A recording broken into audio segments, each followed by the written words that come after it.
Тәуелсіздік алғалы Қазақстанда шахтадағы апаттардан 160 адам қаза болған. Күн сайын бастарын бәйгеге тігіп, жер астына түсетіндердің қадіріне жетіп жүрміз бе? Олардың қауіпсіздігі тиісті деңгейде қамтылған ба? Сұрақ көп, жауаптар әртүрлі. Біз мұны сарапшыдан сұрап көрмекпіз. Қазір бізбен тікелей байланысты мәжіліс депутаты Ғани Ташқараев. Кеш жарық, Ғани мырза, қалай естіп тұрсыз? Кеш жарық, жақсы естіп тұрмын сіздерді. Бірден сұраққа көшсек, рахмет. Бұл ArcelorMittalдағы алғашқы қайғылы жағдай емес. Дәл осы газдан тұншығу неге жиі болады? Жауаптылар неге сабақ алмайды? Рахмет сұрағыңызға. Біріншіден мен айтқым келеді, қаза болған шахтерларға көңіл айтқым келеді. Бүгін өте үлкен апатты мына елде бәріміз естіп жатырмыз, бәріміз таңғалып жатырмыз осы мәселе бойынша. Айтып кететін болсақ, мынау осы ArcelorMittal'тың құрылғаннан бастап 7 ЧП болған. 7 оқиға болған. Сол 7 оқиға Шахтинскіде әлде біраз штрафтармен шығып кетіп жатыр. Сол штрафтарды қайталап оны қарастыру керек ол мәселе бойынша.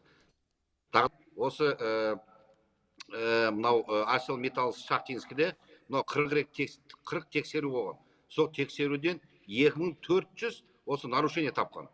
Осы мәселе бойынша ешқандай тек қана мынау өзінің штрафтарымен құтылып кетіп жатыр.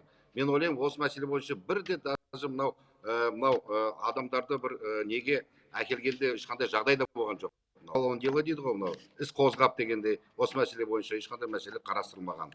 Осы мәселе бойынша мен ойлаймын, осы жағдайлар бойынша мынау қазіргі төлемақы штрафтарын көбейту керек, осы заңдарға біраз өзгерістер енгізу керек, осы адамдар бойынша. Әркім ол дұрыс айтып отырсыз, айтқаныңызбен келісеміз. Енді осыған дейін 40 тексеру болып, 2400 заң бұзушылық кездессе, енді нақты жұмысшыларды тиісті жабдықта алмаған, талаптар сақталмайды деп кәсіпорын басшылығына талай рет сын ескертпей айтылды. Басшылық қандай жағдайға көңіл бөлмей келеді? Нақты нені өзгерту керек, сіздің ұсыныстарыңыз?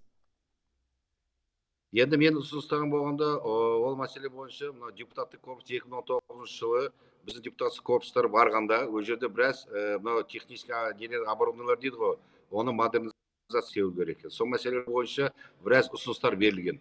Сол ұсыныстарды істелді ме, істелмеді ме, осы мәселе бойынша ары қарата тексеру керек деп ойлаймын. Бағанада өзіңіз білесіздер, мына министрдің өзінің айтып кеткен мәселесі бар, қазір тексерулер жүргізіліп жатыр. Осы тексеру бойынша ары қарата осы мәселе шешіледі деп. Шешілгенде осы нақты осы мәселе бойынша нақты жауапты алып, нақты осы жауапкерлерді осы мәселе бойынша не қылу керек.